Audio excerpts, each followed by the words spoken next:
Welcome to delicious delights.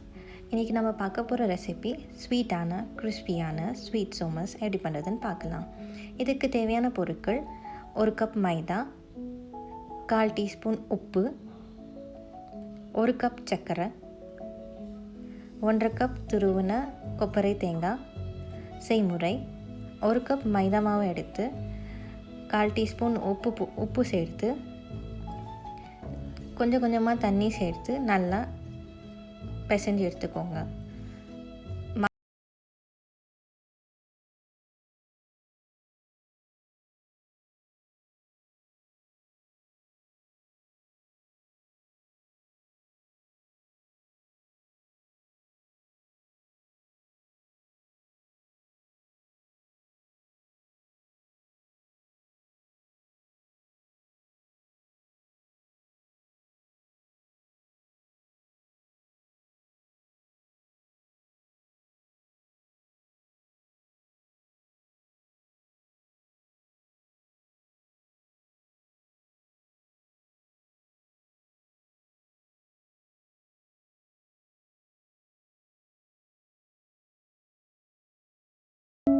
சோமாஸ்குள்ளே வைக்கிற பூர்ணம் எப்படி தயார் பண்ணுறதுன்னு பார்க்கலாம். துருவின 1/2 கப் தேங்காயில் 1 பிஞ்ச் ஏலக்காய் பவுடர் சேர்த்து நம்ம அரைத்த சர்க்கரையை சேர்த்து நன்றாக கலந்து எடுத்துக்கலாம்.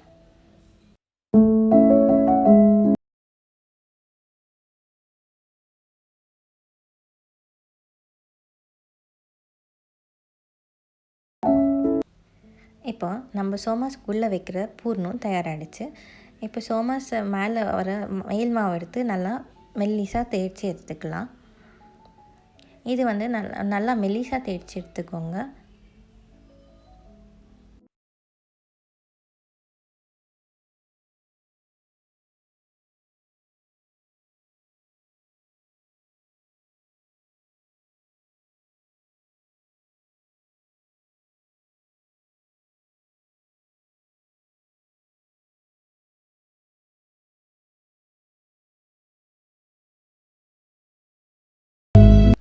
நல்லா மெல்லிசாக தேய்ச்சி எடுத்து சோமாஸ் செய்கிற அச்சு மேலே இதை போட்டு நல்லா குழியாக அழுத்தி விட்டுக்கோங்க.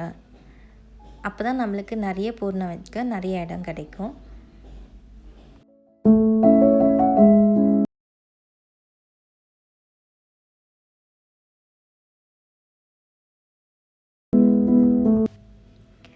கொஞ்சமாக பூர்ணத்தை எடுத்து அதில் போட்டு நல்லா தண்ணி வச்சு சைடெல்லாம் பூசிட்டு கூட பண்ணலாம். இல்லை அப்படியே கூட நல்லா ப்ரெஸ் பண்ணி நம்ம சோமாஸை பொரிக்கிறதுக்கு தயார் பண்ணி வச்சிடலாம்.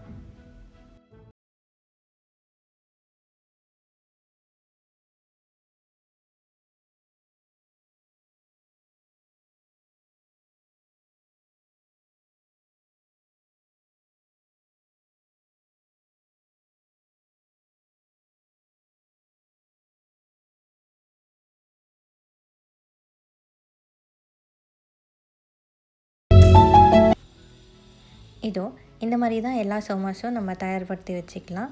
இப்போ நம்ம சோமாஸ் எல்லாம் தயாராகிட்டாங்க. எண்ணெயில் போட்டு பொரிச்சு எடுத்துடலாம். எண்ணெய் மிதமான சூடில் நல்லா காய வச்சு எடுத்துட்டு ஒரு சோமாஸாவை போட்டு பொரிச்சு எடுத்துடலாம். எண்ணெய் மிதமான சூடில் இல்லாமல் கொஞ்சம் அதிகமான சூடில் இருந்துச்சுன்னா சோமாஸ் எல்லாம் போட்ட உடனே கரிஞ்சிரும். சோமாஸ் எல்லாம் நல்லா அழகான கிறிஸ்பான கோல்டன் ப்ரௌன் வர வரைக்கும் வெயிட் பண்ணி நல்லா மிதமான தீயில் பொரித்து எடுத்துக்கலாம்.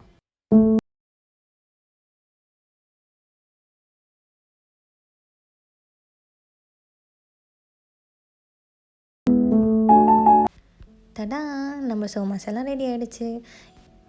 இந்த அளவுக்கு எங்களுக்கு 20லேருந்து 30 சோமாஸ் கிடைச்சிது. எல்லோரும் சோமாஸை சாப்பிட்டு என்ஜாய் பண்ணுங்கள். Bye bye. See you in the next recipe.